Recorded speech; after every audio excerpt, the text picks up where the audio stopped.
ஐயா கார்த்திகேயன் வணக்கம். நான் நாங்கள் அரியலூர் ஸ்கூலில் 10வது பரீட்சை எழுதிக்கொள்கிறேன். எனக்கு வரவும் போகவும் கஷ்டமாக இருக்கிறது. பேட்டரி வண்டி கொடுத்தால் உதவியாக இருக்கும்.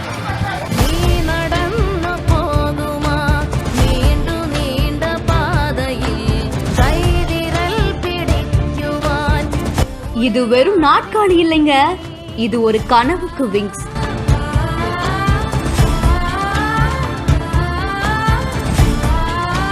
ஒரு ரெக்வெஸ்ட் தான், ஆனா இன்னைக்கு அது ரியல் ஸ்டோரி ஆயிடுச்சு.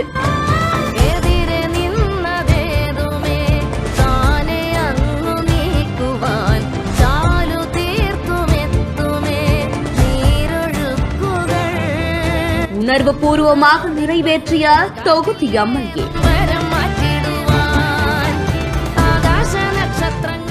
கள்ளக்குறிச்சி மாவட்டம் ரிஷிவந்தியம் சட்டமன்ற தொகுதிக்குட்பட்ட ரிஷிவந்தியம் தெற்கு ஒன்றியம் அத்தியூர் கிராமத்தை சேர்ந்த செந்தில்குமாருடைய மகன் தான் பிரேம்குமார். இவர் ஒரு மாற்றுத்திறனாளி மாணவர். தொழுவந்தாங்கல் கிராமத்தில் இருக்கக்கூடிய அரசு உயர்நிலை பள்ளியில 10ஆம் வகுப்பு படிச்சுட்டு வராரு. ரீசெண்டா இவரு பள்ளிக்கு போயிட்டு வர ரொம்பவே சிரமமா இருக்கிறதாவும், தனக்கு பேட்டரியால இயங்கக்கூடிய 4 சக்கர நகர்வு நாட்காலி வழங்கணும்னு ரிஷிவந்தியம் சட்டமன்ற உறுப்பினர் வசந்தம் கார்த்திகேயன் அவர்களுக்கு சமூக வலைத்தளம் வாயிலா கோரிக்கை வச்சிருக்காரு. அந்த மாணவனுடைய கோரிக்கைய நிறைவேற்றுகிற விதமா ரிஷிவந்தியம் சட்டமன்ற உறுப்பினர் வசந்தம் கார்த்திகேயன் தனது தொகுதி மேம்பாட்டு நிதியிலிருந்து மாற்றுத்திறனாளி மாணவரான திரு பிரேம்குமார் அவருக்கு ஸ்கூலுக்கு சிரமமின்றி போயிட்டு வர ஏதுவா பேட்டரியால இயங்கக்கூடிய நகர்வு நாட்காலிய வழங்கி தன்னோட வாழ்த்துக்களை தெரிவிச்சிருக்காரு. சோசியல் மீடியா மூலமா தான் வைத்த கோரிக்கையை நிறைவேற்றின ரிஷிவந்தியம் சட்டமன்ற உறுப்பினருக்கு பிரேம்குமாரும் அவருடைய பெற்றோரும் அவங்களுடைய நெஞ்சம் நிறைந்த நன்றிகளை தெரிவிச்சிருக்காங்க. இந்த செய்தி குறித்த உங்களுடைய கருத்துக்களை கீழே கமெண்ட்ஸ்ல சொல்லுங்க.